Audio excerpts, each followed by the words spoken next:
जी अस्सलाम वालेकुम दोस्तों, आज हम आपको बताएंगे कि ये जो यूरिक एसिड है ये क्यों होता है और इसकी क्या वजूहात हैं।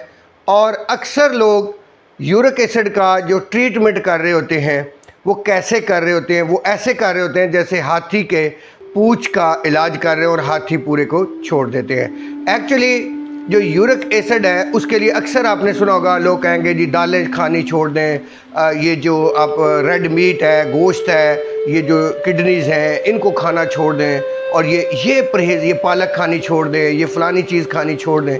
ये बिल्कुल सही है, ये ऐसा करना चाहिए, लेकिन ये सिर्फ 10% का इफ़ेक्ट यूरिक एसिड के ऊपर इफ़ेक्ट करता है। जो बाकी 80-90% जो बाकी वजूहात हैं उनको अक्सर लोग उसके ऊपर फोकस ही नहीं करते। पूरे का पूरा हाथी का इलाज करने के बजाय सिर्फ एक दुम का लोग इलाज करते रहते हैं और फिर कहते हैं हमारा यूरिक एसिड सही नहीं हो रहा, हमने बड़ा परहेज़ किया है। ठीक है, परहेज़ भी करना चाहिए, लेकिन जो पूरा हाथी है उसको भी आज अंडरस्टैंड करते हैं। आज हम बात करते हैं ये जो यूरिक एसिड है ये क्या होता है, कैसे बनता है। यूरिक एसिड एक नॉर्मल वेस्ट प्रोडक्ट है जो हमारी बॉडी के अंदर रूटीन में बनता रहता है, और रूटीन में हमारे जो गुर्दे हैं उसको यूरिन के थ्रू, पेशाब के थ्रू बाहर निकालते रहते हैं। ये एक नॉर्मल प्रोसेस है, ये एक वेस्ट प्रोडक्ट है जो बनता रहता है। वेस्ट प्रोडक्ट बनता किससे है? प्यूरिन जो है उसकी ब्रेक डाउन जब होती है प्यूरिन की, तो प्यूरिन जो है वो कन्वर्ट होकर यूरिक एसिड में कन्वर्ट हो जाती है, और प्यूरिन ज़ैंथान में और ज़ैंथीन से ये जो है आगे यूरिक एसिड में कन्वर्ट होती है। यूरिक एसिड एक वेस्ट प्रोडक्ट है जो नॉर्मल प्रोसेस है। लेकिन प्रॉब्लम कहाँ पे होता है? असल जो प्रॉब्लम है जो 80-90% हाथी है वो ये है कि हमारे बॉडी के अंदर बाज़ का यूरिक एसिड नॉर्मल बन रहा होता है, लेकिन मसला कहाँ पे आता है कि हमारे गुर्दे उनको बाहर यूरिन से निकाल नहीं पा रहे होते उसको, और उसको रीअब्जॉर्व करके वापस ब्लड में डाल रहे होते हैं। ये असल प्रॉब्लम 70 से 80% बॉडी में ये प्रॉब्लम चल रहा होता है कि वो बाहर एक्सक्रीट नहीं हो रहा होता। ये नहीं है कि वो बन ज़्यादा रहा है। और बाकी जो 10-15-20% रीज़न है वो ये है कि बॉडी के अंदर यूरिक एसिड, हम चीज़ें ऐसी खा रहे होते हैं जिससे यूरिक एसिड ज़्यादा बन रहा हो। तो हमें सबसे ज़्यादा फोकस ये करना चाहिए कि हमारी किडनीज़ जो है उनको बाहर क्यों नहीं निकाल रही, उसको पहले अंडरस्टैंड करना चाहिए, क्योंकि ज़्यादा इम्पैक्ट तो ये है कि किडनी उन्हें निकाल क्यों नहीं पा रही। जो बाकी 10-15% है वो आपके एहतियात की ज़रूरत है कि आपको कौन सी चीज़ खानी है, कौन सी चीज़ नहीं खानी। तो हम बात करते हैं ये जो किडनीज़ हैं ये क्यों नहीं निकाल पाते, ये जो 70-80% है उसके ऊपर जो है वो 4 से 5 बातें आपने गौर से देखनी है। नंबर 1 ये हो सकता है कि आपके गुर्दों के अंदर कोई प्रॉब्लम हो, कोई क्रोनिक डिजीज़ हो, कोई किडनीज़ के फंक्शन में प्रॉब्लम हो गया हो, वो चोक हो गए हो, तो वो यूरिक एसिड को एक्सक्रीट करने की बजाय, निकालने की बजाय उसे रीअब्जॉर्व करना शुरू कर देते हैं, क्योंकि उसमें गेटेड चैनल होते हैं। यूरेट और ग्लूटानाइन जो है वो इसमें जो डोर्स हैं, विंडो हैं, वो इसको निकालते और रीअब्जॉर्व करते हैं, जिसकी वजह से ये यूरिक एसिड का साइकिल चलता रहता है। लेकिन उनमें जब कोई प्रॉब्लम होता है तो ये इसकी जो है वो हो जाता है, इसकी जो ये एक्सक्रीशन है वो रुक जाती है। नंबर 1 गुर्दों के अंदर प्रॉब्लम है। नंबर 2 बात ऐसे होता है कि लोग पानी नहीं पी रहे होते सही तरह, क्योंकि आपको पता है कि जब आप पानी ज़्यादा पिएंगे तो किडनी जो है वो आपके वाश होंगे, यूरिन के थ्रू ज़्यादा यूरिक एसिड निकलेगा, लेकिन बात का डिहाइड्रेशन की वजह से भी आपका यूरिक एसिड जो है वो ज़्यादा हो सकता है गुर्दों का। नंबर 3 जो सबसे इम्पोर्टेंट है वो है इंसुलिन रेजिस्टेंट, जिसको लोग अक्सर जो है वो इग्नोर करते हैं। अगर आपकी शुगर जो है वो हाई होने की तरफ जा रही है, आपकी इंसुलिन अब रेजिस्टेंट है, जब इंसुलिन बॉडी के अंदर बढ़ जाती है तो होता क्या है, इंसुलिन ATPs जो है उसकी कंजप्शन को ज़्यादा, जैसे ATPs होगी, क्योंकि वो साथ जैसे इंसुलिन रेजिस्टेंट होगी तो जो फ्रक्टोज है उसकी क्वांटिटी बढ़ती है, और फ्रक्टोज जो है वो ATP को ज़्यादा यूज़ करेगा, और ATP के अगेंस्ट फिर जो है वो AMP ज़्यादा प्रोड्यूस होंगे, जिससे होता क्या है कि वो जो यूरिक एसिड है वो रीअब्जॉर्ब हो जाता है। ये सबसे बड़ी रीज़न है, इंसुलिन की रेजिस्टेंस की वजह से ये सबसे बड़ा प्रॉब्लम। चौथी वजह हो सकती है वो लोग जो ज़्यादा शुगरी ड्रिंक, मीठी चीज़ें, ये कोक्स, ये जितनी स्प्राइट्स, ये जितनी बॉटल्स हैं, मशरूबात हैं, मीठे ड्रिंक्स हैं, उनका इस्तेमाल जब आप ज़्यादा करते हैं तो उससे भी क्या होता है कि आपकी बॉडी के अंदर ग्लूकोज बढ़ता है, और इंसुलिन जो है वो डेफिनेटली ज़्यादा पैदा होती है। जब इंसुलिन ज़्यादा पैदा होगी तो यूरिक एसिड आपका जो किडनी है उसको रोकना शुरू कर देता है। इसके अलावा कुछ ऐसे फूड है जो कीटो फूड है या कोई ऐसी चीज़ें हैं, वो भी बात कहता ऐसे होता है। कीटो फूड जब आप ले रहे होते हैं तो उसके अंदर भी ऐसे होता है कि कीटोन्स जो है वो उसकी जगह एक्सक्रीट होने शुरू हो जाते हैं और यूरिक एसिड जो है वो बॉडी में रहने शुरू हो जाते हैं, तो जिसकी वजह से जो है आपकी किडनी जो है वो यूरिक एसिड को बाहर नहीं निकाल पा रही होती। तो ये मेन रीज़न्स है। अगर हम अब बात करते हैं कि इससे कैसे छुटकारा हासिल किया जा सकता है, तो इसके छुटकारा हासिल करने का जो बेहतरीन तरीका है वो नंबर 1 है कि आप अपने किडनी के फंक्शन को बेहतर करें। बेहतर करने के लिए एक तो पानी आपने ज़्यादा से ज़्यादा इस्तेमाल करें। पानी आप ज़्यादा पिएंगे आपके किडनी जो है वो वॉश होंगे। नंबर 2, आप इंसुलिन रेजिस्टेंस से बचें। इंसुलिन रेजिस्टेंस का जो हमारी इसके ऊपर वीडियो भी मौजूद है, लेकिन इसके बावजूद अगर हम मोटी मोटी 4-5 बातें बता दें तो इंसुलिन रेजिस्टेंस से बचने का बेहतरीन तरीका है अपना वेट आराम से कम करें। एकदम वेट कम करेंगे तो भी आपका यूरिक एसिड बढ़ जाता है। वेट जिसका बड़ा है वो अपना कम करे। डेली सुबह 30 मिनट की वॉक करे, एक्सरसाइज करे। नंबर 3, नींद अपनी पूरी करे। इंसुलिन रेजिस्टेंस से बचना है और यूरिक एसिड से भी बचना है। इसके अलावा अपने फैटी लीवर को बचाए, यानी फैटी लीवर से बचे। फैटी लीवर से बचने का भी यही तरीका है कि आप अपनी एक तो फैट की कंजप्शन कम करें, एक अपनी मीठी चीज़ों की जितनी स्वीट चीज़ें आप लेते हैं उनको बिल्कुल छोड़ दें। बेकरी आइटम जो है वाइट फ्लोर वाली जितनी चीज़ें उनको आपने ख़त्म करना है। वाइट फ्लोर की बेकरी आइटम्स हैं, मिठाइयाँ हैं या कोई ब्रेड्स हैं, ये सारी आपने ख़त्म करनी है। आपने करना क्या है, आपने जो ग्रेन्स वाली चीज़ें वो इस्तेमाल करें।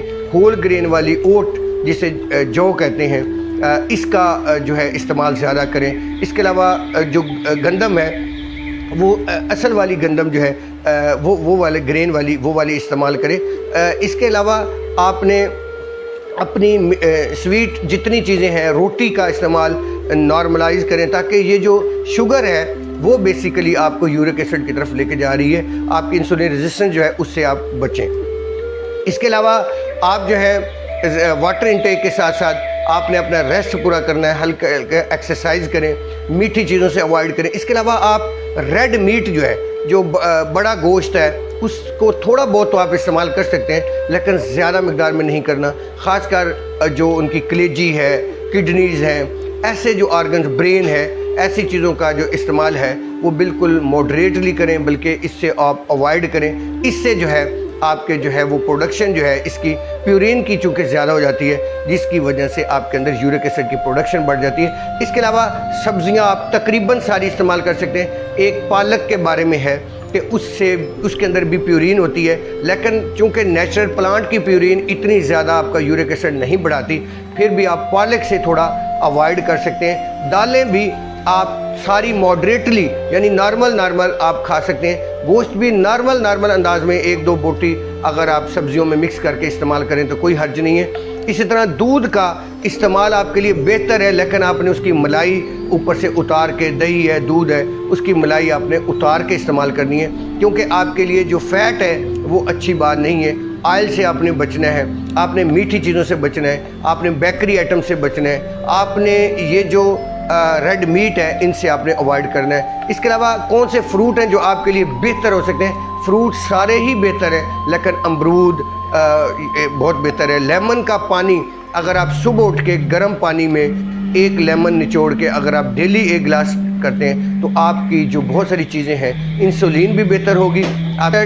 आज हर दूसरे घर की प्रॉब्लम है, हर दूसरे घर के अंदर जो है वो यूरिक एसिड बढ़ता जा रहा है। हमें सोचना ये है कि ये यूरिक एसिड बढ़ क्यों रहा है। यूरिक एसिड आए रोज़ जिसका भी आप देखेंगे वो यही आपको मिलेगा कि इसका यूरिक एसिड ज़्यादा हो रहा है। असल में हमारे लाइफस्टाइल जो है वो चेंज हो गया है। लाइफस्टाइल ने हमारे किडनीज़ के ऊपर, हमारे इंसुलिन रेजिस्टेंस के ऊपर बहुत इम्पैक्ट डाला है। अगर हम अपनी लाइफस्टाइल को बेहतर कर लें, अगर हम अपने स्ट्रेस को कम करते हैं, अगर हम अर्ली सोते हैं, अपनी नींद पूरी करते हैं, हम ये वॉच टाइम, ये जो घड़ी, ये मोबाइल है, गैजेट्स हैं, इनसे अगर हम अवॉइड करते हैं, अगर हम ये जो बेकरी आइटम्स हैं इनको छोड़ देते हैं, शुगरी ड्रिंक से अवॉइड करते हैं, एक्सरसाइज सुबह उठ के करते हैं, पानी का इंटेक ज़्यादा करते हैं, अगर आप गर्म पानी के अंदर एक लेमन निचोड़ के आप इस्तेमाल करते हैं तो यकीन कर लें आप अपने यूरिक एसिड से काफ़ी हद तक अपने यूरिक एसिड को कंट्रोल कर सकते हैं। लेकिन आज हम बेकरी आइटम का ज़्यादा इस्तेमाल कर करके, तली हुई चीज़ें ज़्यादा इस्तेमाल करके,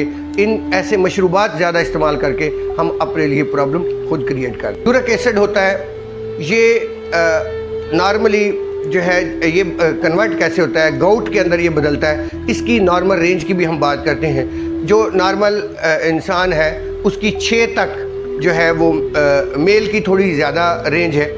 6 तक के जो यूरिक एसिड है वो बिल्कुल नॉर्मल कंसीडर किया जाता है। लेकिन 6.8 पे जब जाता है, यानी ये कोई ज़रूरी नहीं कि ये फ़िक्स हो, लेकिन 6.8 पे आपके जोड़ों में, ख़ासकर पाँव की जोड़ हैं, जो उंगलियों के जोड़ हैं, उनमें जो है स्वोलन होनी शुरू हो जाती है। होती कैसे है कि यूरिक एसिड में से एक हाइड्रोजन आयन जैसे रिमूव होता है तो ये यूरेट में बदलता है। तो इस यूरिक एसिड यूरेट के साथ सोडियम मिलके ये मोनो यूरेट बना देता है, मोनोसोडियम यूरेट। जब मोनोसोडियम यूरेट बनता है तो ये हमारे वहाँ जोड़ों के इर्द गिर्द जब काफ़ी टाइम फिरता रहता है तो वहाँ सुपर सेचुरेशन हो जाती है। जब बहुत ज़्यादा तादाद में होती है तो हमारा जो इम्यून सिस्टम है वो ये समझता है कि कोई बाहर से कोई फॉरेन पार्टिकल आ गया है जिसकी वजह से यहाँ पे कोई चीज़ है, तो वो क्या करता है, इम्यूनिटी को एक्टिव करता है और वो उसके अगेंस्ट लड़ना शुरू कर देते हैं। जब वो इम्यूनिटी एक्टिव होती है तो वहाँ पे स्वोलन होनी शुरू हो जाती है, रेडनेस होनी शुरू हो जाती है। तो वहाँ पे इस बीमारी को कहते हैं गाउट,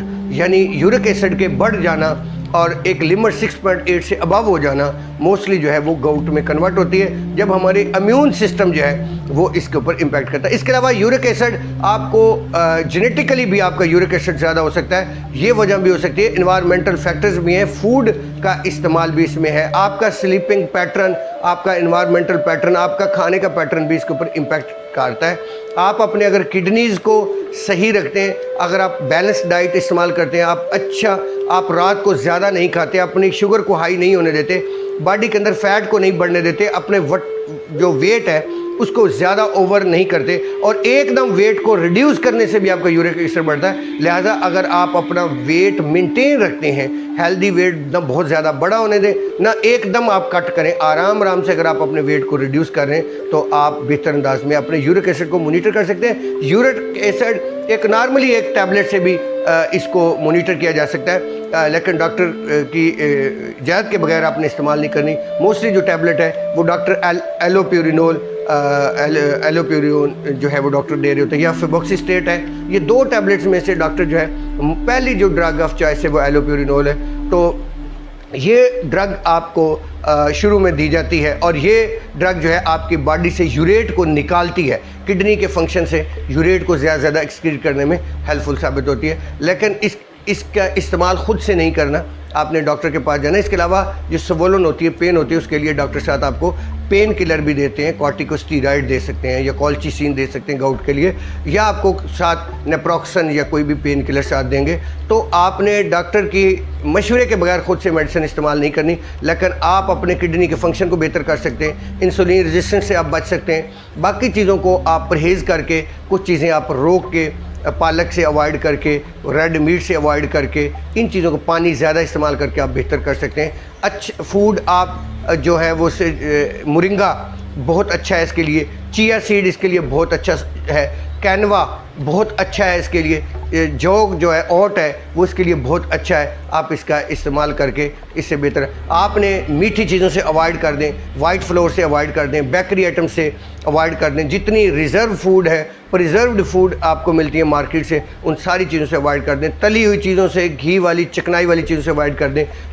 अंडा आप इस्तेमाल कर सकते हैं, दालें नॉर्मली आप इस्तेमाल कर सकते हैं। हाँ, कुछ दालें जो साबित दालें होती हैं, जो जिस तरह मूंग की दाल, पूरी मूंग है, वो थोड़ी सी अवॉइड करनी चाहिए, या जिस तरह चने की दाल आप इस्तेमाल कर सकते हैं, लेकिन मुकम्मल चने जो है उसके छिलके के साथ, उससे थोड़ा सा अवॉइड किया जा सकता है, जो आपके लिए बेहतर साबित हो सकता है।